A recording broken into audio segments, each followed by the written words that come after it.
Graças e paz, irmãos. Louvado seja o nome do Senhor. É bom nós estarmos aqui louvando a Deus. Eu tenho a certeza que o Senhor tem uma palavra ao nosso coração. Nós temos louvado a Deus, adorado a Deus, entregado a Ele os nossos louvores, nossas ofertas. Eu sei que Ele tem algo para os nossos corações nessa noite. O tema que Deus colocou de mensagem para nós é o seguinte: é tempo de reconstruir e de recomeçar. É tempo de reconstruir e recomeçar. Eu tentei fugir dessa palavra, mas eu não consegui, porque eu já ministrei ela, inclusive, mas Deus colocou coisas novas no meu coração, e Deus tem falado fortemente que é tempo de reconstrução e de recomeço. Talvez pessoas que estão aqui essa noite e também vendo pela internet não consigam de pronto entender por que reconstruir ou recomeçar, mas ao longo dessa mensagem você vai entender. Outras pessoas, eu tenho a plena certeza também, que já entendem que esse é o alvo da mensagem e o coração dela realmente necessita e precisa disso.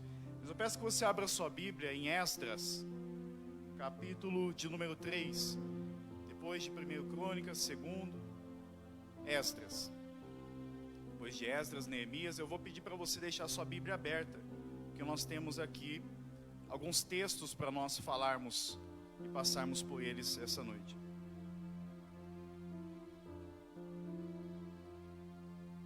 Esdras, capítulo de número 3, nós vamos ler do versículo de número 10 em diante.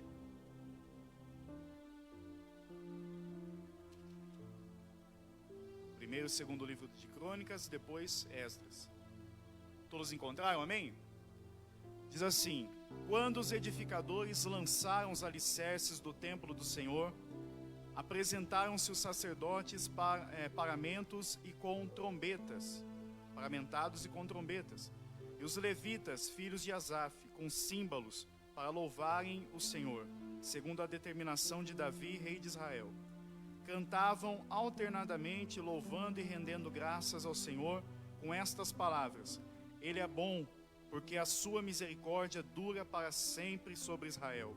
E todo o povo jubilou com altas vozes, louvando ao Senhor por se terem lançado os alicerces da sua casa. Porém, muitos dos sacerdotes, preste atenção, e levitas, e cabeças de família, já idosos, que viram a primeira casa, choraram em alta voz quando à sua vista foram lançados os alicerces desta casa.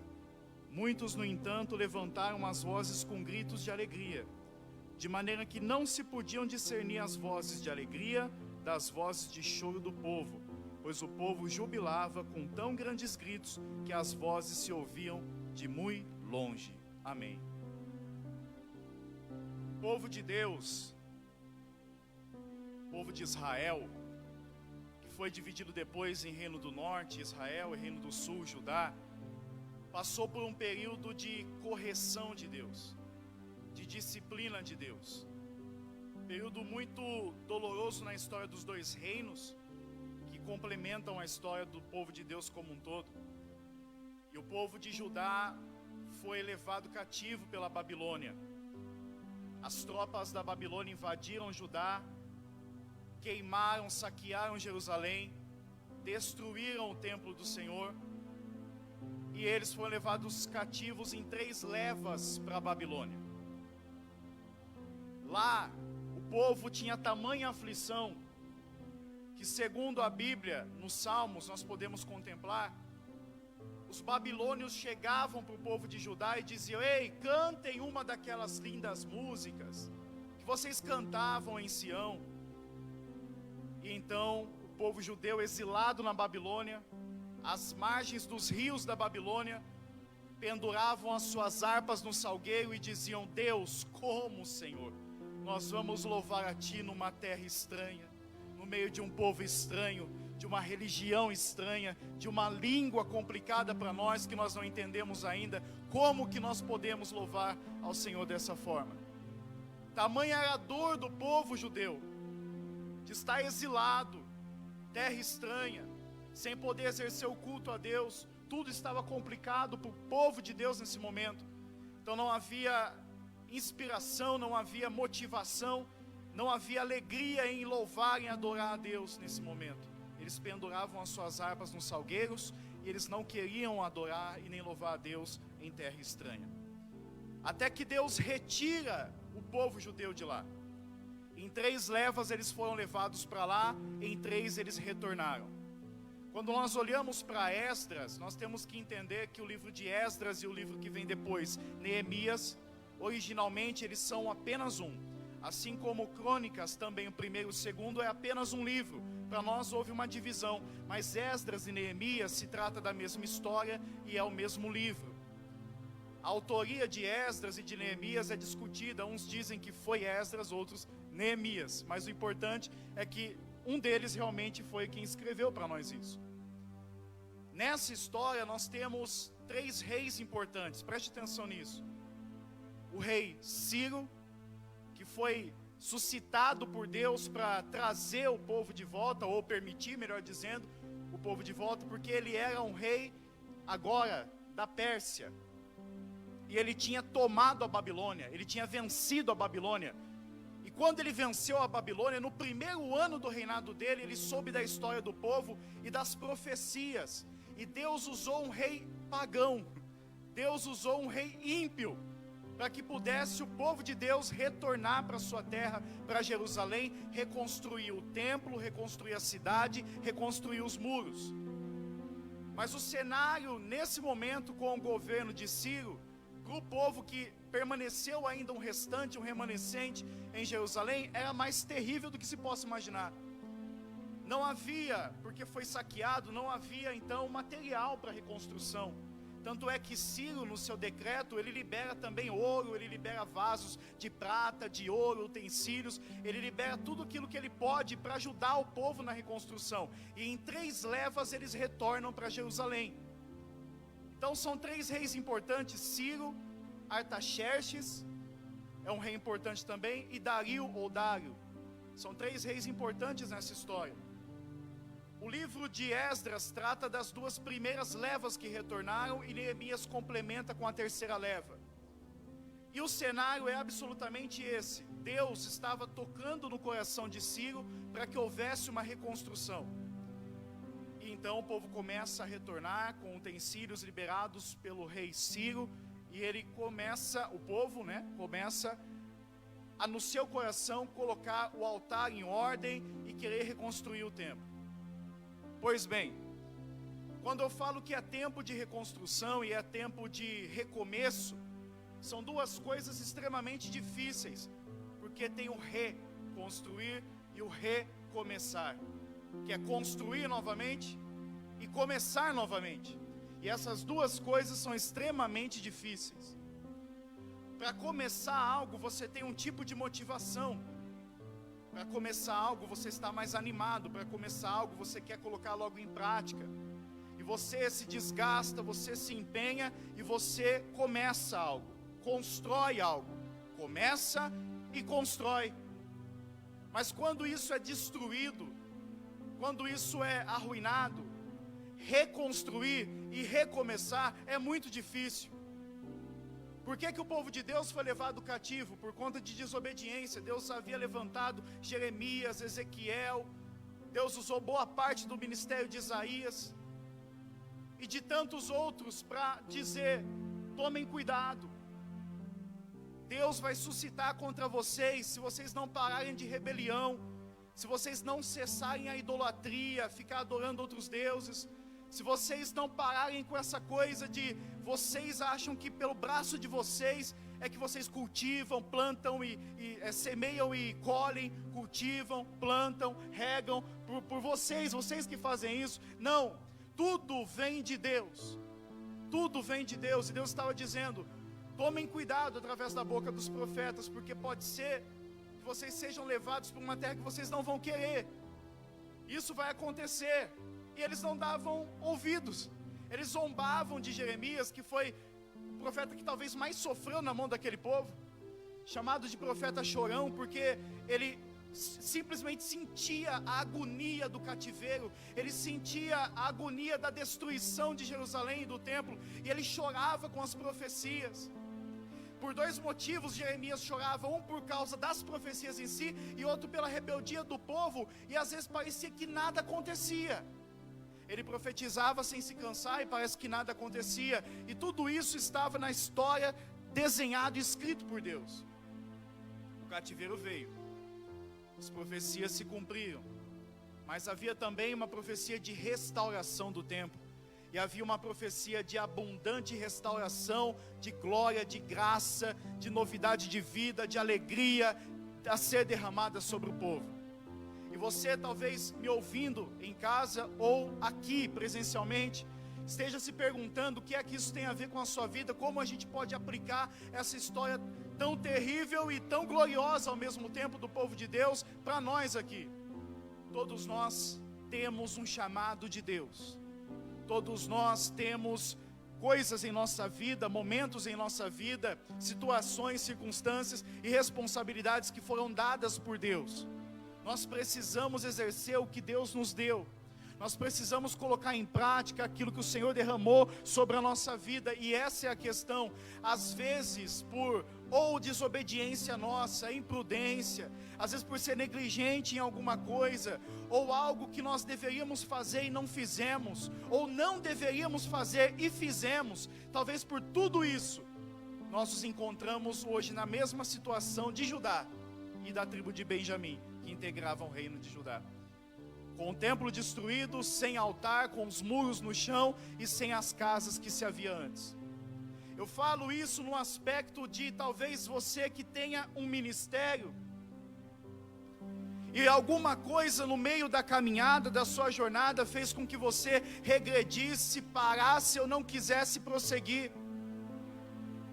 E você às vezes faz uma coisinha ou outra, algo assim, mas você não é mais a mesma pessoa.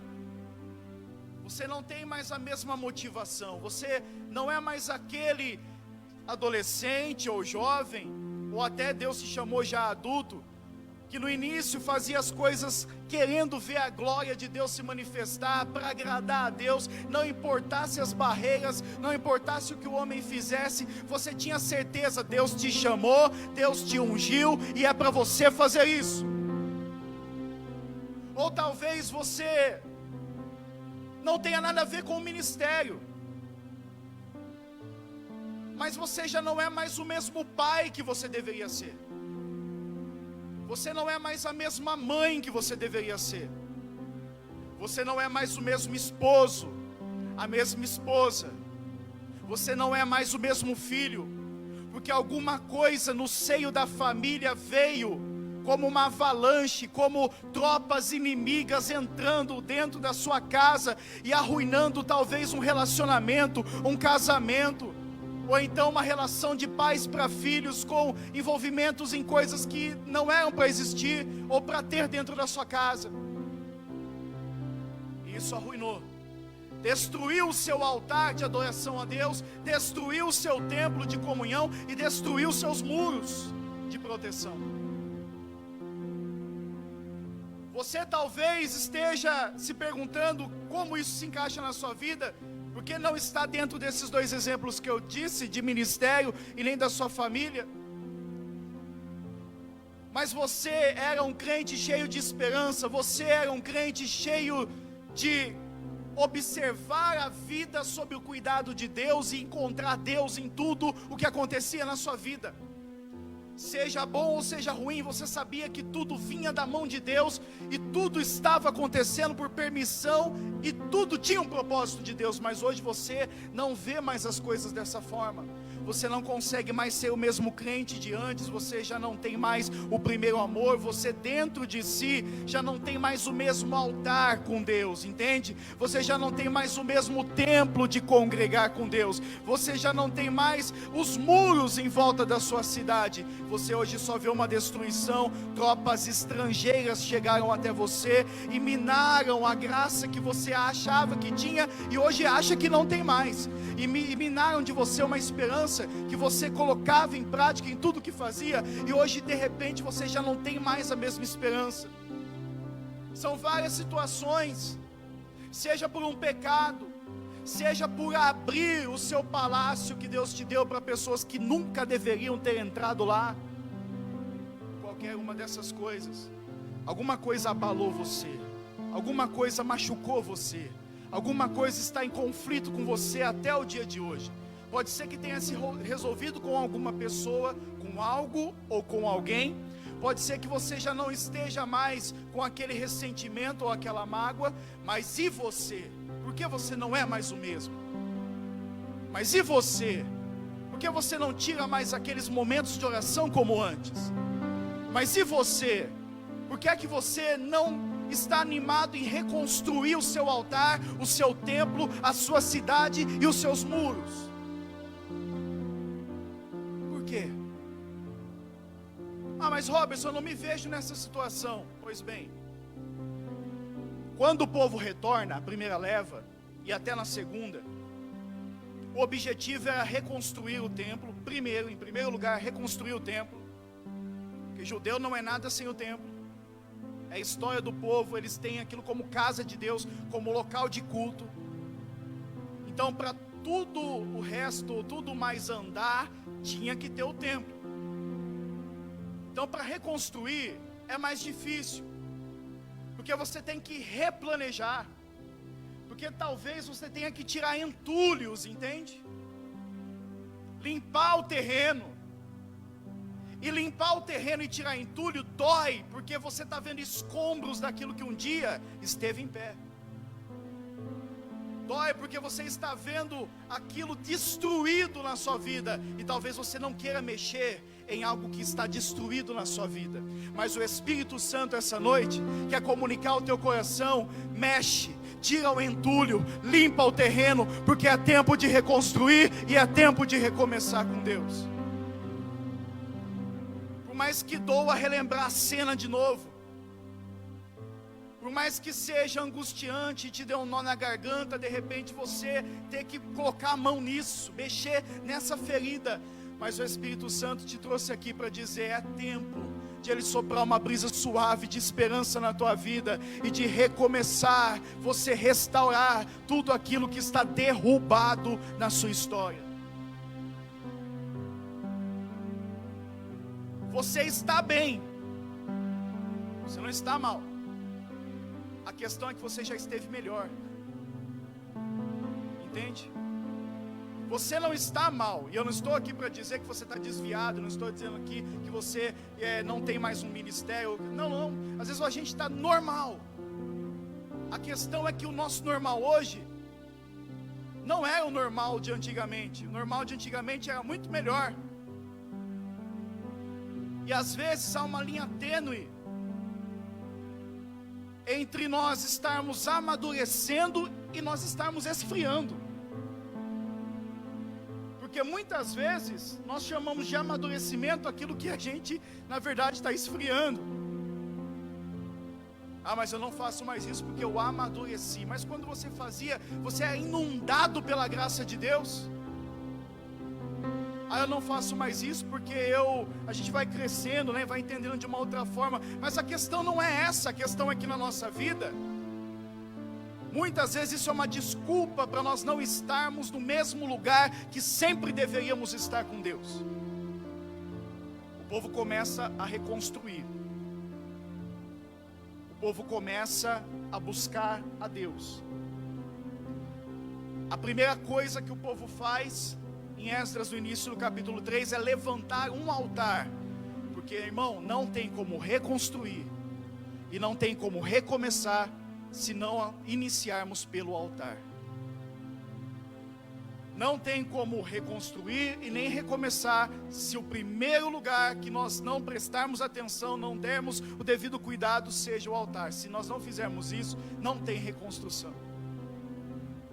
Quando eu falo de altar, eu falo do nosso jejum que já não existe mais.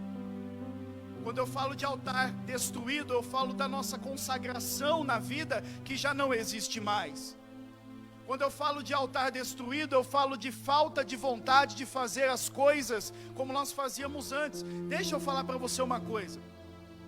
A coisa mais comum que tem é você conversar com um crente e ele dizer assim: poxa, naquele tempo eu era crente, hein? Já ouviu isso? Naquele tempo eu era crente, hein? Às vezes vendo foto antiga, vídeo antigo, algo assim, como eu era crente nesse tempo, mas por que não é mais? Né? Se era naquele dia, naquele tempo, por que hoje já não é mais? E o que Satanás quer é exatamente isso: que nós juntemos um álbum de fotografias da nossa fé e da nossa caminhada com Deus, e a gente se sente num lugar bem tranquilo, comece a abrir, folhear e dizer como eu era, como eu era, como eu era. E com isso, como eu era, eu estou reconhecendo que eu não sou mais. Eu não sou mais.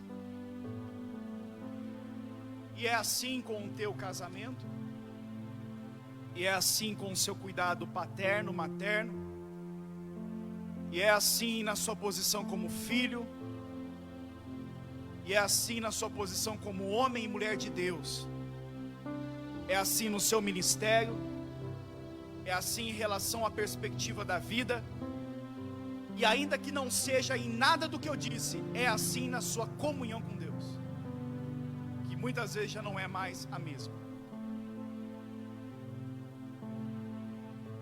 Ah, mas é que eu era novo convertido. Ah, mas é que eu tinha aquela chama porque eu era assim, assim, assim. Não é essa a questão. A questão é porque nós não buscamos mais isso. E é difícil pregar isso porque começa aqui. Começa aqui. É muito difícil você ministrar algo assim, porque reconstruir, recomeçar é uma exortação para mim também. A minha cidade, o meu templo e o meu altar já foram destruídos. E eu sei na pele o que é isso, você estar às margens do rio da Babilônia, sem vontade de cantar a canção ou um louvor a Deus. E reconstruir sim é complicado, é difícil. O povo começa então a levantar um altar. E levantando um altar, eles sacrificam a Deus. O altar é importante porque é no altar que eu reconheço duas coisas: eu não sou, mas Ele é. Eu não tenho, mas Ele tem. Eu sou pecador, mas Ele é santíssimo. Eu sou imperfeito, mas a perfeição é Deus. Eu não tenho nada, mas Ele tem tudo. É no altar que eu reconheço que eu não tenho possibilidade de me achegar a Deus sozinho. Porque no altar você tem que matar um animal, sangue tem que ser vertido. É no altar que eu reconheço que eu só posso chegar a Deus através de um sangue que foi derramado. Sangue esse hoje não mais de bois, nem de bodes, cabritos, ovelhas, nem de pombas, mas sangue de Jesus, que comprou a minha vida e comprou a sua vida. E através deste altar nós podemos nos achegar a Deus. Então por isso a mensagem do altar tem que estar queimando no meu coração e no seu. A mensagem do altar não pode ser uma pregação somente que saia deste púlpito. A mensagem do altar tem que ser uma vivência diária na minha vida. Eu preciso reconstruir o meu altar. Eu preciso voltar a ter o entendimento de que se não for por Jesus, eu não consigo, eu não posso e eu não tenho nada. Então primeiro eu tenho que construir o altar. O altar é o reconhecimento de que minha vida está assim por culpa minha, não dele.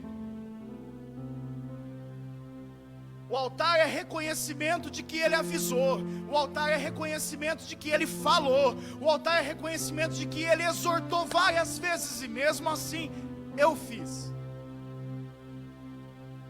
O altar é rasgar de vestes. O altar é humilhação. O altar é dizer: Deus, eu não sou mais quem eu era antes, e sabe lá quem eu vou me tornar, mas eu estou aqui diante da tua presença, pedindo: não me repulses da tua presença, nem retires de mim o teu Espírito Santo, como Davi fez no seu salmo de confissão. É o altar. Depois do altar, tem que reconstruir o templo, que é local de intimidade, que é local de comunhão. Nós estamos hoje dentro de um templo, e não é gostoso poder olhar um para o outro, e essa glória de Deus, e a presença de Deus no nosso meio, e poder contar um com o outro, e poder saber que esse irmão que está do meu lado, foi comprado com o mesmo sangue que eu fui, e nós temos comunhão pelo mesmo Espírito, um só Senhor, uma só fé, um só batismo. Não é glorioso isso? Precisamos reconstruir o templo, que fala da comunhão, não somente com Deus, mas com os irmãos, e não somente com os irmãos, mas com Deus. Fala de reconstrução e de recomeço com a própria vida, porque todos nós igualmente somos templos do Espírito Santo. Você é nascido de novo, você é salvo em Jesus, você é templo do Espírito Santo, você é morada do Espírito Santo. Isso é privilégio só de salvo. Isso é privilégio só daquele que tem altar construído e que mantém a chama no altar acesa, e que pode dizer: eu sou a habitação do Espírito Santo. Isso é privilégio do salvo. Nós precisamos reconstruir isso na nossa vida.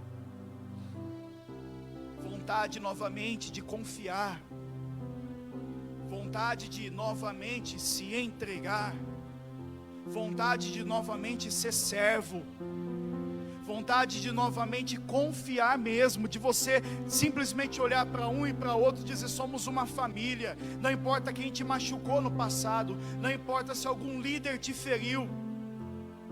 Irmão, eu sei que tem gente que sempre sofre mais que a gente, mas se eu fosse olhar a retrospectiva da minha vida, não era nem para eu estar aqui hoje. Sabe o que há anos atrás eu ouvi de 2 líderes influentes até na nossa cidade? Quando eu mais precisei, 2 frases terríveis. Uma delas: vaso quebrado não conserta da noite para o dia. E a segunda delas: e não fica mais o mesmo vaso. De 2 líderes influentes da nossa cidade, 2 pastores influentes, um na sequência do outro, no momento que eu mais precisei. No momento em que eu estava com meu altar quebrado, meu templo destruído e os muros para baixo.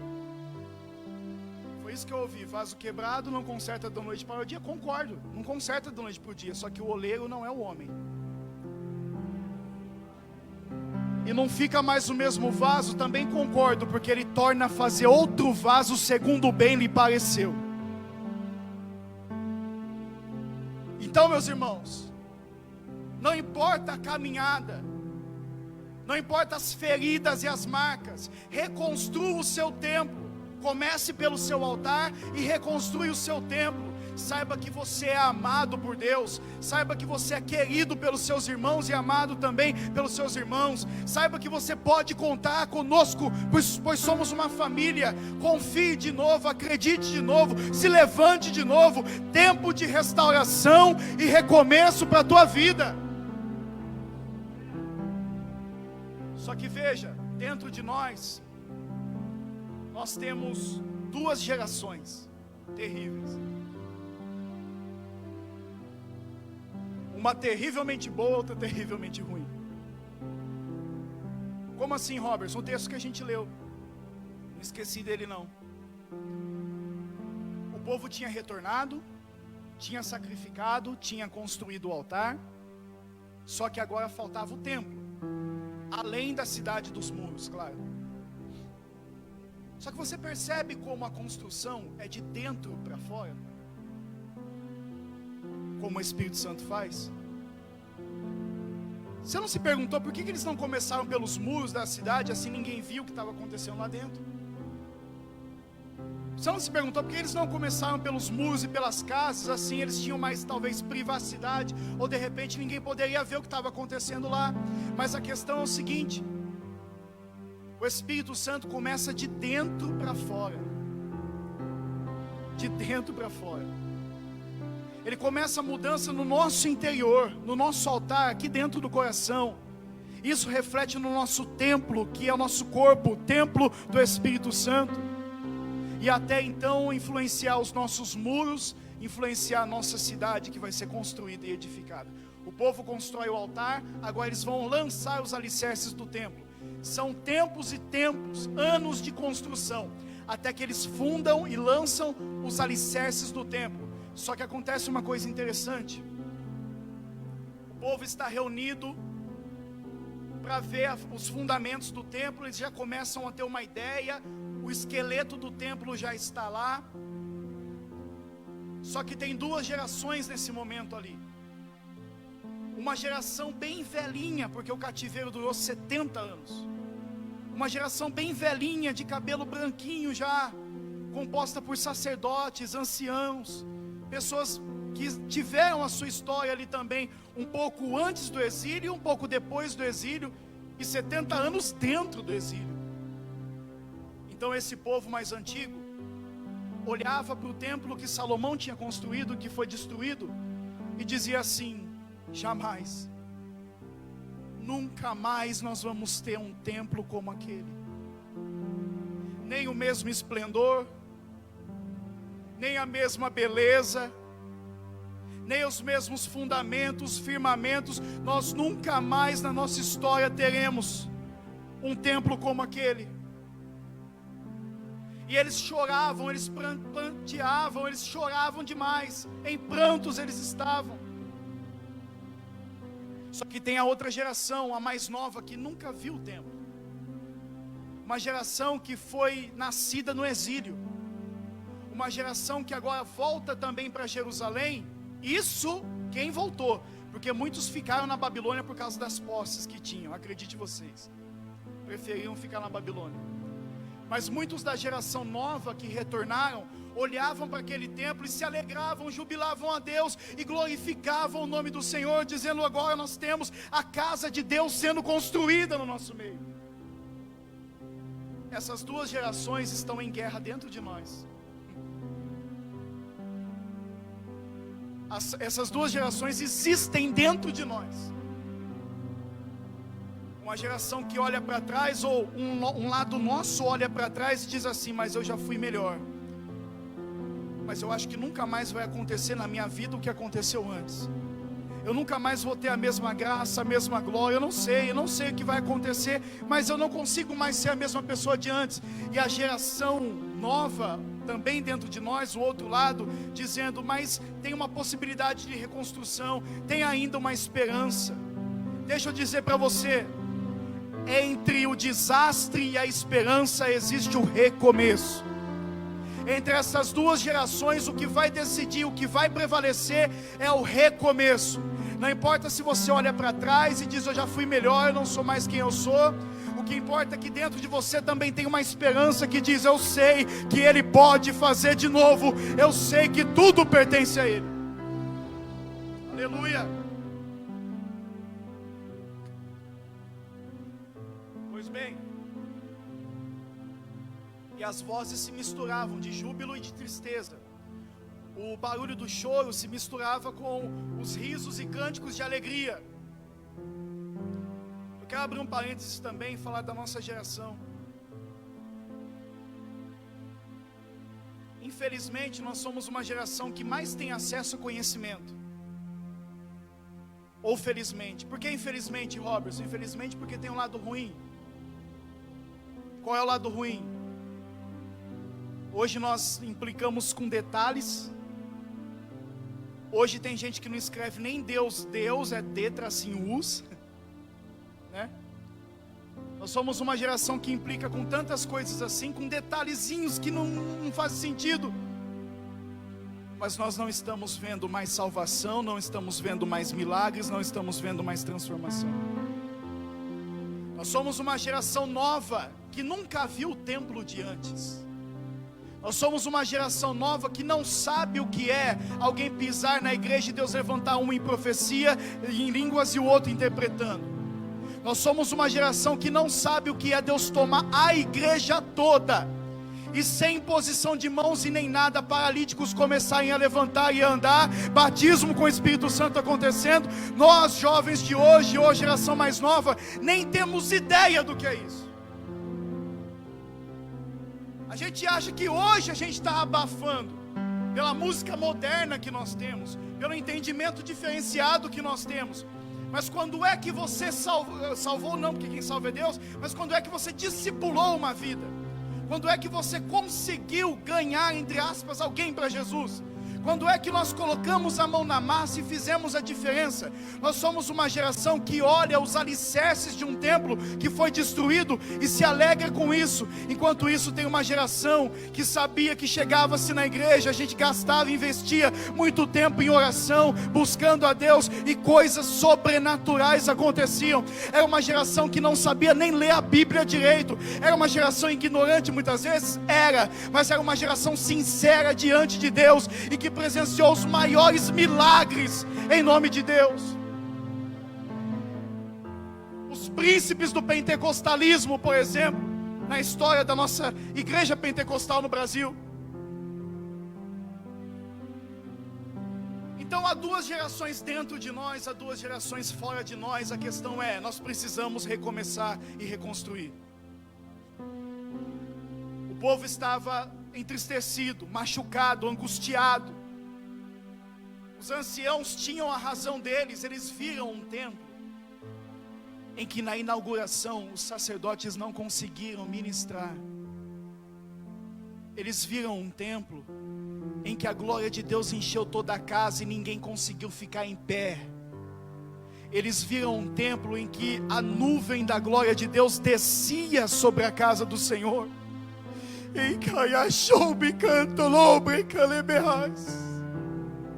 Muitos dos que estão aqui, acho que têm a mesma angústia que muitas vezes eu tenho, ou tantos outros que nós temos aqui, que é a transição dessa geração. Eu não sou tão velho assim, eu talvez não sou tão novo, não sei, mas eu peguei uma mudança, eu peguei uma transição na igreja.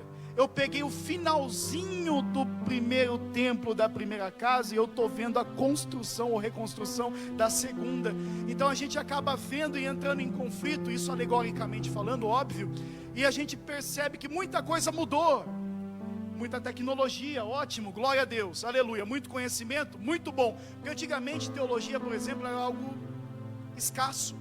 Era um ou outro que estudou, que era bacharel, isso e aquilo. Hoje a gente tem teologia até de graça, se a gente quiser. Só que a gente está virando uma geração chata, porque a gente quer conflitar tudo que é pregado, a gente quer dizer que tudo está errado, e sempre alguém tem um detalhe a mais para trazer, dizendo, não, mas é assim, isso está errado. A verdade é assim. Enquanto isso, nós somos uma geração que estamos removendo os marcos impostos pelos nossos pais. E a Bíblia diz, não removeis os marcos antigos. Nós não podemos remover as marcas, os marcos e as cercas que os nossos pais colocaram na fé. Ter um entendimento mais saudável é ótimo, ter um entendimento melhor, mais aberto, é lindo, mas remover os marcos e os pilares da nossa fé, isso pode ser chamado muitas vezes de apostasia. De apostasia. Então dentro de nós tem essa geração brigando. Mas a pergunta do Espírito Santo essa noite é: você quer recomeçar? Você quer reconstruir? O povo foi desanimando, meus queridos. O povo foi desanimando. A afronta era enorme. Zorobabel, que era governador de Judá, começou a reconstrução, incitando o povo a reconstruir. Esdras, uma espécie de escriba, zelando pela palavra do Senhor. E posteriormente também Neemias, na reconstrução dos muros, foram fundamentais. Só que os inimigos abateram o povo. Logo depois da fundação dos marcos, ou dos fundamentos, do lançamento, do templo, eles desanimaram, não quiseram mais reconstruir o templo. Aí eles se voltaram, não mais para o altar, não mais para o templo, nem para os muros. Eles se voltaram para as suas próprias casas. E a casa deles estava ficando linda, mas Deus não tinha o templo. Entende? O que isso tem a ver com a minha vida? Eu vou te dizer, sabe quando o Espírito Santo fala conosco para ir orar, mas a gente prefere deixar a nossa casa mais bonita e assistir um filme?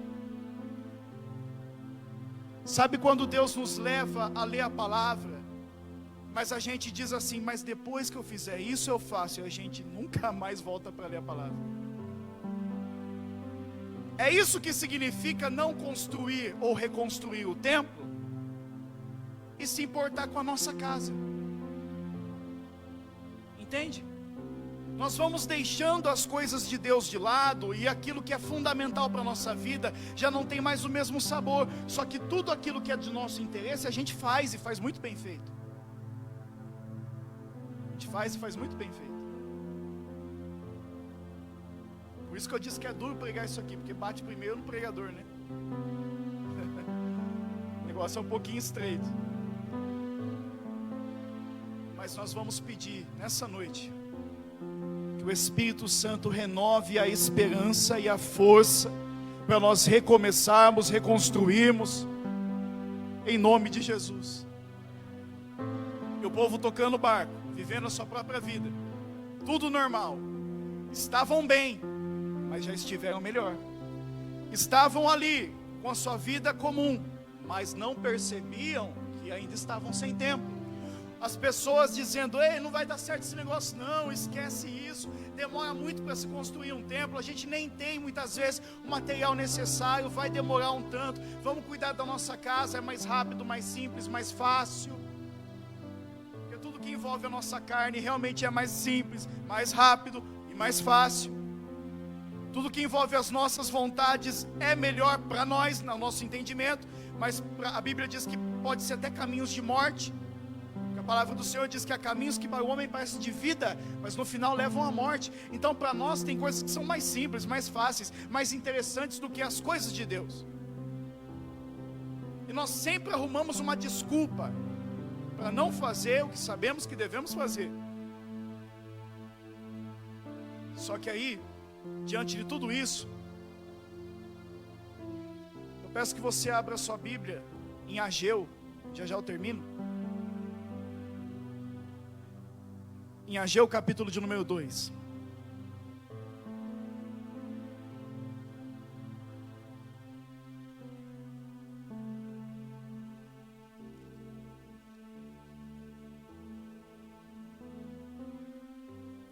É estreito achar Ageu, né? Se tiver com Bíblia nova, aquelas páginas grudadas ainda, misericórdia. Mas vamos lá para a gente remir o tempo. Se você não encontrou, somente ouça. Ageu capítulo 2 diz: no segundo ano do rei Dario ou Dário, no 7º mês, ao 21º do mês, veio a palavra do Senhor por intermédio do profeta Ageu, dizendo: fala agora a Zorobabel, filho de Salatiel, governador de Judá, e a Josué, filho de Josadaque, o sumo sacerdote, e ao resto do povo, dizendo: quem dentre vós que tenha sobrevivido contemplou esta casa na sua primeira glória? E como a vedes agora? Não é ela como nada aos vossos olhos? É aquilo que eu disse, o povo chorando, o povo dizendo: poxa, mas eu vi a primeira casa e essa não é nada. Aí Deus está dizendo, está perguntando: não é como nada? Realmente a outra não era mais gloriosa, mais bonita? Ora, pois, sê forte. Olha o que o Senhor está dizendo: sê forte, Zorobabel, diz o Senhor, e sê forte, Josué, filho de Josadaque, o sumo sacerdote, e tu, todo o povo da terra, sê forte, diz o Senhor dos exércitos, segundo a palavra da aliança que fiz convosco, quando saístes do Egito, o meu Espírito habita no meio de vós, não temais. O meu Espírito habita no meio de vós, não temais.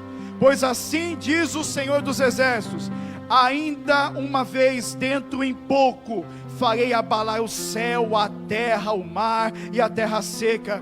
Farei abalar todas as nações, e as coisas preciosas de todas as nações virão, e encherei de glória esta casa, diz o Senhor dos exércitos. Minha é a prata, meu é o ouro, diz o Senhor dos exércitos. A glória desta última casa será maior do que a da primeira, diz o Senhor dos exércitos. E neste lugar darei a paz, diz o Senhor dos exércitos.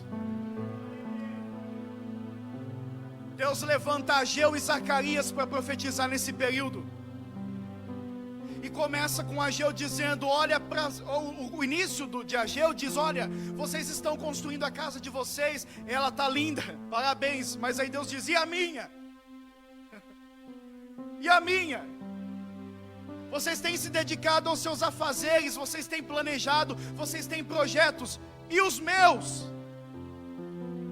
Vocês têm buscado isso, aquilo, estabilidade financeira, tudo, colocando as coisas no lugar, mas e aquilo que faz vocês se moverem? E aquilo que faz com que vocês existam?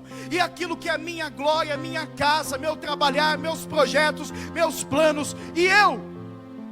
Consegue imaginar Deus fazendo essas perguntas ao povo? Pode ler o início de Ageu, é isso que Deus faz. Só que aí Deus diz, governador Zorobabel, seja forte. Josué, sumo sacerdote, seja forte. Todo o povo, estejam tristes ou felizes, com saudade da primeira casa ou animados, ansiosos por essa segunda, sejam fortes, porque o meu Espírito habita no meio de vocês. Minha é a prata, não importa se vai ter muita prata nessa casa. Meu é o ouro, não importa se vai ter muito ouro nessa casa, porque o que importa mesmo é a glória de Deus. E Deus está dizendo, minha é a prata, meu é o ouro, diz o Senhor dos Exércitos. A glória desta segunda casa vai ser maior do que a da primeira, e nesse lugar eu darei a paz, diz o Senhor dos Exércitos.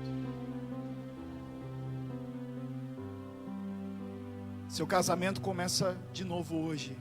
É um novo tempo para o seu esposo, um novo tempo para a sua esposa. Seu relacionamento com seus filhos começa de novo hoje. É um novo tempo para a tua família. O seu ministério vai se levantar diferente hoje. É um novo tempo para o teu ministério e para as promessas e a unção que Deus te concedeu. O seu trabalho, você pode estar no mesmo lugar, sofrendo, não tem mais o ânimo de antes. Deus vai soprar o vento do Espírito lá. Eu não sei o que vai acontecer, eu só sei que Ele vai entrar lá e renovar as tuas forças, tua esperança, e renovar a provisão sobre a tua vida. Mas Robertson, não tenho mais o mesmo ouro, não tenho mais a mesma prata, mas tem glória, que é o que importa. Porque para o céu onde nós vamos, ouro lá vai ser chão, pedras preciosas lá vão ser detalhes, porque a glória maior é olhar que não tem sol, a cidade santa, porque não precisa de sol, porque a glória de Deus ilumina toda a cidade.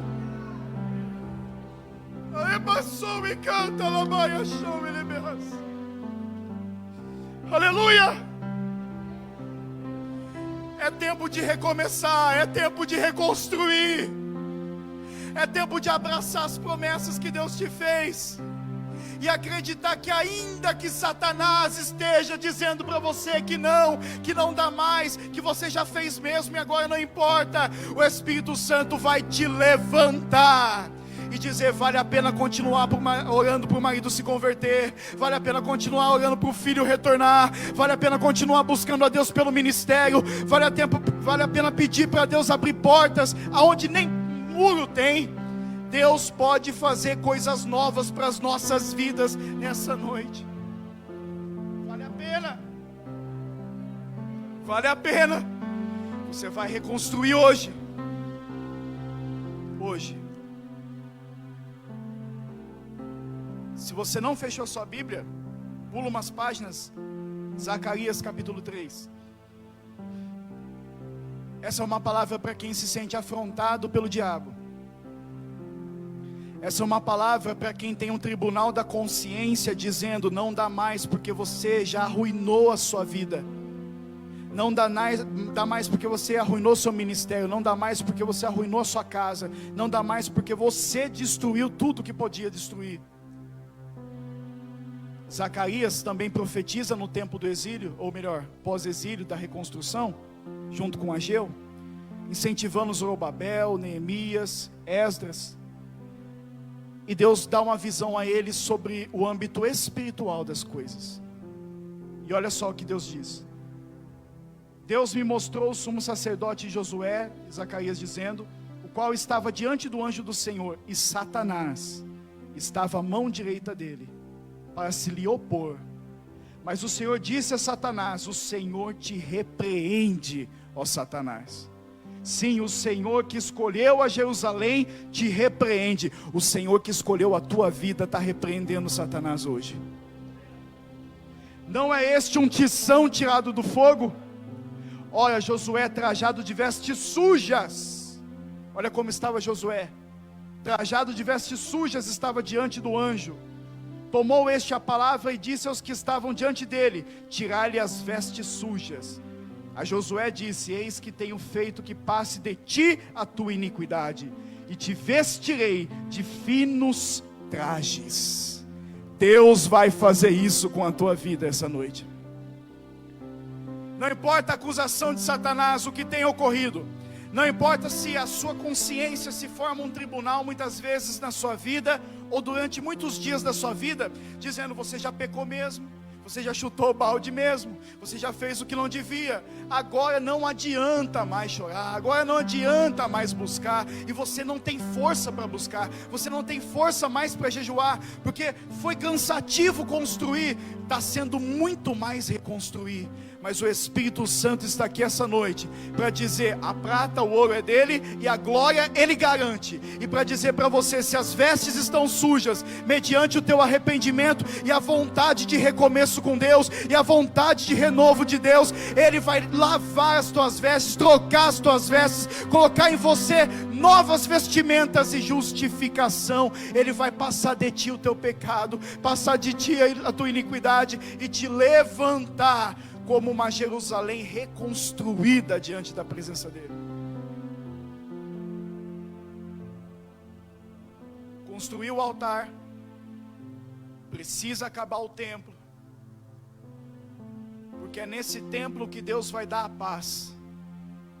Sabe o que significa isso? Realmente, quando inaugurou o templo, no tempo de Esdras e Neemias, ou chamado Templo de Zorobabel até, não teve a glória que teve de Salomão, no sentido de os sacerdotes não conseguirem ministrar. Não apareceu fogo de algum lugar no templo, não houve absolutamente nada disso, quase que não houve nenhuma manifestação espiritual. Mas o templo estava reconstruído, isso agradava a Deus. Só que Deus disse: nesse lugar eu vou dar a paz.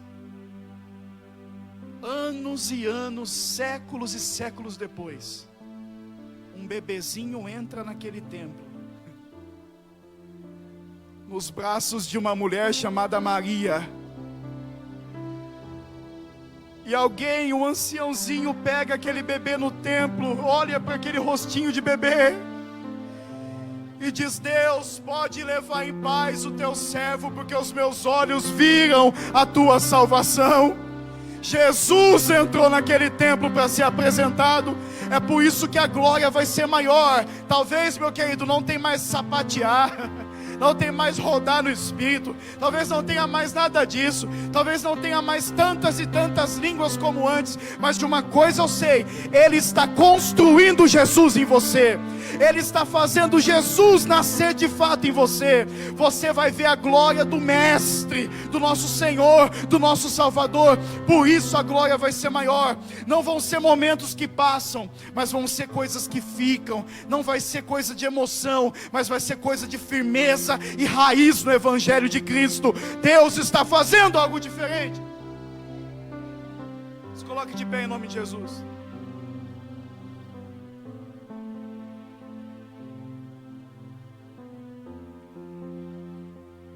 Deixa a sua casa um pouquinho de lado, volta para o altar, volta para o templo, deixa a sua vontade um pouquinho de lado. Comece a não orar tanto mais: Senhor, me dá isso, mas comece a orar: Senhor, se for da tua vontade. É difícil orar assim, porque a gente sabe que 99,9% das vezes a vontade de Deus não é a nossa. E é difícil, né? Começa a buscar a Deus por quem Ele é. Não é isso que você fazia antes? Sem barganha, sem troca, sem nada disso. Eu busco a Deus porque eu quero intimidade. Eu busco a Deus porque eu quero que anjos no céu, eu quero que o Senhor, eu quero que o mundo espiritual conheça que eu sou filho de Deus. E até os demônios temem e tremem. É isso. E você ainda precisa reconstruir os seus muros. São as coisas que vêm, que é de fora para dentro. Pecados que você precisa abandonar, decisões que você precisa tomar, brechas que você precisa tapar. Neemias veio para reconstruir os muros. E sabe como eles reconstruíam? Colher de pedreiro numa mão e espada na outra. Eu estou reconstruindo, mas eu tenho que vigiar. Eu estou reconstruindo, mas o inimigo não dorme. Eu estou reconstruindo, mas o desânimo pode vir. Eu estou reconstruindo, mas palavras podem ferir meu coração ainda. Eu estou reconstruindo, mas alguém pode dizer que não vai dar certo. Eu estou reconstruindo, mas o inimigo está com dardos inflamados, com flechas inflamadas, com fogo, que são pensamentos malignos, que ele vai usar outras pessoas para tentar atingir você, dizendo, não, mas não dá mais, não, mas deixa isso para lá, mas não vale mais a pena. O tempo já passou, anos se passaram, você já não é mais nem a mesma pessoa, só que o Deus que te chamou é o mesmo. Aqui, ó, o óleo que desceu sobre a tua testa ainda está aí. A unção do Espírito Santo ainda está sobre a tua vida. Os dons de Deus são sem arrependimento, e a palavra diz que a unção que recebestes permanece em vós. Somente volta para o altar. Vamos orar? Curva sua cabeça e feche seus olhos. Você vai tomar uma atitude hoje de reconstrução, de recomeço. Eu sei, muita coisa já mudou na sua vida de lá para cá. Eu sei, talvez até muita cultura da Babilônia, né? Afinal de contas, 70 anos de exílio, talvez alguma influência possa ficar. Mas eu quero dizer para você uma coisa: volta para o altar. Reconstrói o teu templo. Levanta de novo os teus muros, que da tua casa Ele cuida. Buscar em primeiro lugar o reino de Deus e a sua justiça, e as demais coisas serão acrescentadas. Eu não vou pedir para vir aqui à frente, óbvio, nós estamos num tempo de pandemia, mas aonde você estiver, eu quero fazer 2 convites. Você só vai levantar a sua mão. O primeiro deles é se diante desta palavra existe alguém que quer se entregar a Jesus. E dentro desse convite pode ser ou uma pessoa que quer se converter a Cristo, reconhecendo como único e suficiente Salvador, para que Ele construa em você ou reconstrua em você a cidade conforme Ele quer. Um novo período para a sua vida, um novo tempo com Deus, salvo, habitação do Espírito Santo, andando em novidade de vida, com os pecados perdoados. Se você quer isso, se tem alguém nessa situação, levante a sua mão onde você estiver. Se existe alguém que quer receber a oração da igreja, porque quer aceitar a Jesus, e quando eu digo aceitar a Jesus, é reconhecer a obra que Ele fez na cruz do Calvário, que Ele pagou o preço para que eu me achegasse a Deus, quando eu não posso me achegar sozinho. O segundo convite, dentro desse, é se você quer se reconciliar com Deus, se você quer recomeçar e reconstruir hoje. Existe alguém? Levante a sua mão onde você estiver. Se você de repente quer recomeçar e reconstruir com Deus. Glória a Deus, nós temos já uma vida querendo se reconciliar e reconstruir. Temos mais alguém que quer reconciliar-se com Jesus e reconstruir a sua vida? Tem mais alguém? Você já sabe, você já foi um templo glorioso, você já teve presença do Espírito Santo de uma forma gloriosa, mas você olha para você, só tem escombros, só tem muros caídos. Tem mais alguém? Se não tem, nós vamos orar pelo nosso irmão. O segundo convite, nós vamos fazer uma oração conjunta. O segundo convite é para você, está crente, está aqui, você está levando sua vida normal, está tudo bem, mas você já foi melhor. Se você quiser recomeçar com Deus e reconstruir a sua cidade, levante a sua mão onde você estiver. Eu quero. Levantou logo as duas. Eu quero e preciso. Vamos orar? Talvez você não vá ver aqui sacerdotes sem conseguir ministrar, sem conseguir ficar de pé. Talvez você não vai ver fogo saindo do altar, você não vai ver nada disso. Mas existe alguma coisa mudando no teu coração nessa noite. Vamos orar?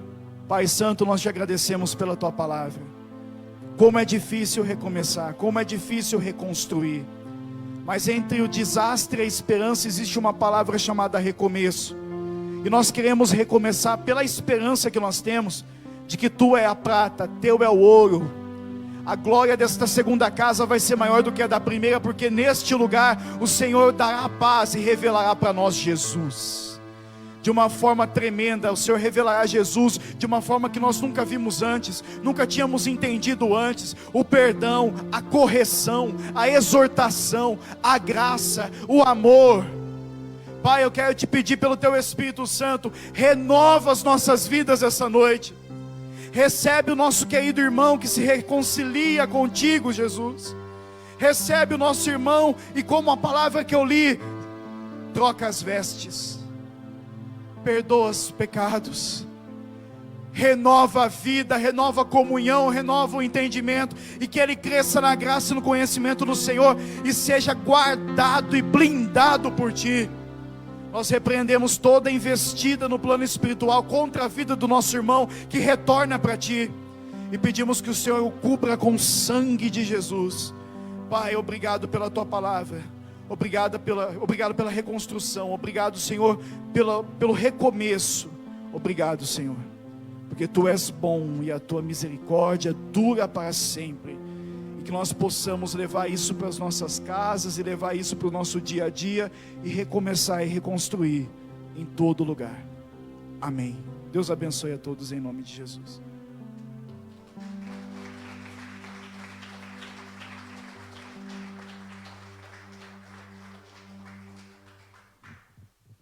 Boa foi essa palavra. Glória a Deus. Irmãos, que Deus abençoe a cada um. Muito obrigado pela dedicação de vocês ao Senhor, acima de tudo, vindo congregar, vindo ao culto. Obrigado aos que estiveram conosco também online. E os que estão online, se porventura estiveram de manhã, também a nossa gratidão. Que Deus abençoe. Obrigado, Robertson, pela cooperação, pela palavra.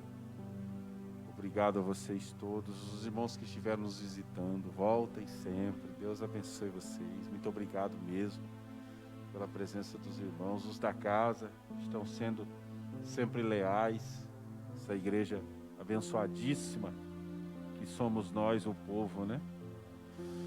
Deus te abençoe, que você tenha uma semana de vitória e vá, né, remoendo, meditando essa palavra, e você tem a oportunidade de assistir de novo no YouTube, no Facebook, e estar colocando em prática. A gente vem para cá primeiro para adorar a Deus, depois para sermos discipulados, para nos parecermos mais com Jesus. E é isso que a pregação da palavra faz. Ela nos discipula, e nós precisamos colocá-la em prática na nossa vida, na nossa história.